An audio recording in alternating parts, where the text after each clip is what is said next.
ಒಂದೊಂದ್ಸಲ ಒಂದೊಂದ್ ಥರ ಇರ್ತೀಯ, ಒಬ್ಬೊಬ್ರ ಹತ್ರ ಒಂದೊಂದ್ ಥರ ಮಾತಾಡ್ತೀಯ, ಒಬ್ಬೊಬ್ನ ಹತ್ರ ಶಿವು ಶಿವು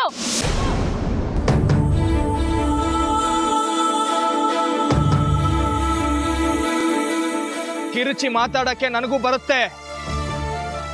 ಎಲ್ಲ ವಿಷಯನೂ ಅದೆಷ್ಟು ಜಾಣತನದಿಂದ ಹ್ಯಾಂಡಲ್ ಮಾಡ್ತೀಯ ನೀನು. ಎಲ್ಲ ನೀನ್ ಅನ್ಕೊಂಡಿದ್ದ ಥರಾನೇ ನಡೆಯುತ್ತೆ. ಅದಕ್ಕೆ ನಿಮ್ಮಪ್ಪ ಅಮ್ಮನೂ ಸಪೋರ್ಟಿಗೆ ನಿಂತಿರೋದು.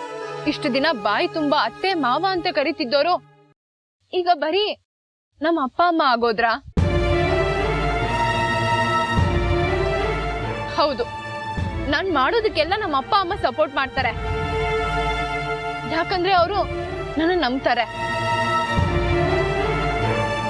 ನಂಬಿಕೆ ಇರ್ಬೇಕು ಮನುಷ್ಯರು ಅಂದ್ಮೇಲೆ. ನಂಬಿಕೆ ಬಗ್ಗೆ ನೀನ್ ಮಾತಾಡ್ತಾ ಇದೀಯಾ? ಯಾಕೆ ಮಾತಾಡ್ಬಾರ್ದು?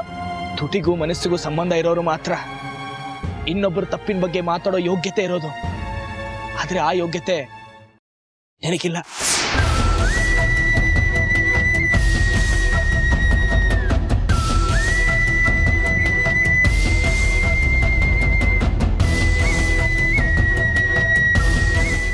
ಇವ್ರೇನ್ ಹೇಳಿದ್ರು ನೀನೇನ್ ಕೇಳಿಸ್ಕೊಂಡ್ಯೋ ಪಾಪ.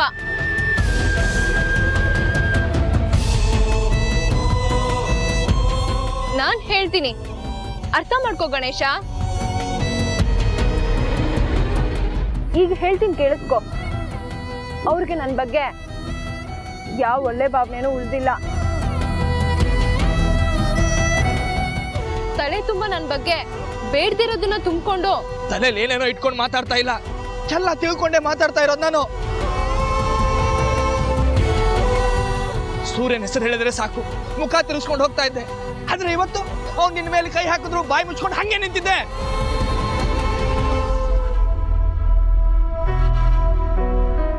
ನೀನ್ ಅವನ್ಗೆ ಮೈ ಮುಟ್ಟಿ ಮಾತಾಡೋಷ್ಟು ಹತ್ರ ಆಗಿರ್ಬೇಕಲ್ವಾ? ಕಾಡೊಳಗೆ ಸಾಕು,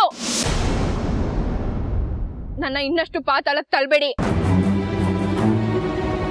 ಒಂದೇ ಒಂದ್ಸಲ ತಾಳ್ಮೆಯಿಂದ ಕೂತು ಯೋಚನೆ ಮಾಡಿ ನೋಡಿ.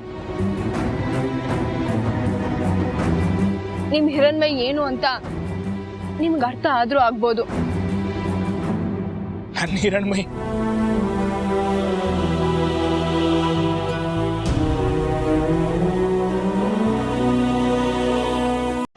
ದಡ್ಡ ಕಣೋ ನೀನು. ಇನ್ ಮುಂದೆ ಯಾವತ್ತೂ ನಮ್ಮಿಬ್ರನ್ನ ಒಂದ್ ಮಾಡೋ ಪ್ರಯತ್ನ ಮಾಡ್ಬೇಡ.